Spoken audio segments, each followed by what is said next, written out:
ഇന്ന് നമ്മള് പയർ വയ്ക്കാൻ പോവാ. അപ്പൊ ഞാൻ ആദ്യം പോയി പയർ വയ്ക്കാം. നമ്മള് പറിക്കുമ്പോ കെയർഫുൾ ആവണം.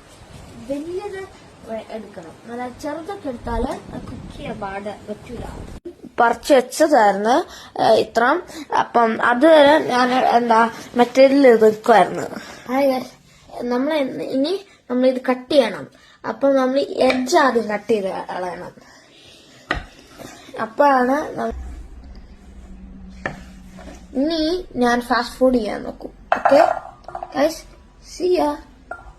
അപ്പൊ ഗൈസ് ഞാൻ കട്ട് ചെയ്ത് കഴിഞ്ഞിട്ടോ. നല്ല ബ്യൂട്ടിഫുൾ ആയില്ലേ ഗൈസ്? ഞാന് ഈ റെഡ് എന്ന് പറയുന്ന സാധനം ഇതുണ്ടോ ഞാൻ ഇതിനകത്തേക്ക് ഇടാൻ പോവാ. അപ്പൊ ആ ഫ്രോസൺ ഇത് പോകുന്നു.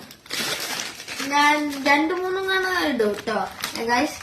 അപ്പം ഒരു മാക്സ് ആയിരിക്കും അത്, എനിക്കറിയില്ല. പക്ഷെ ഞാൻ അത്ര ഇടാം. ഓക്കെ, നൈഫും എന്റെ സ്കില്ലും വെച്ച് ഞാൻ ഇത് കട്ട് ചെയ്യാൻ പോവാ. കൈ മുറിക്കുമെന്ന് എനിക്കറിയില്ല കേട്ടോ. പക്ഷെ ചെറുതൊക്കെ വലുതാ. അപ്പൊ കെയർഫുള്ളി കട്ട് ചെയ്യണം. ഇങ്ങനെ ഇതുണ്ടോ?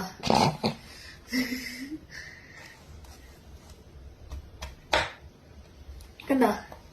ചെറുതാക്കി കട്ട് ചെയ്യണം.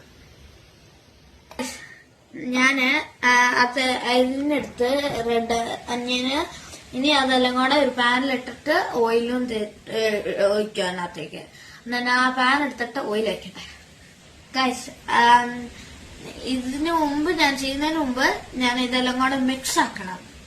ഇപ്പൊ ഞാൻ കറിവേപ്പില എടുത്തിട്ട് ഈ ബൗളിലേക്ക് ഇടും. എന്നിട്ട് ഈ റെഡ് അന്യൻ എടുത്തിട്ട് ഇങ്ങനെ ഇടും. എന്നിട്ട് ഇങ്ങനെ വേറെ എടുത്തിട്ട് ഇങ്ങനെ ഇടണം.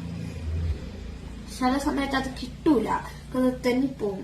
ബിക്കോസ് നമ്മൾ കുറെ നേരം വെള്ളത്തിൽ വെച്ചാല് കൈ മുറിയാൻ സാധ്യതയുണ്ട്. അതും കൂടെ നമ്മള് ഇപ്പൊ അത്ര നേരം വെള്ളത്തിൽ ഇടാൻ പാടില്ല. ഇനി നമുക്ക് കുറച്ച് മഞ്ഞൾപ്പൊടി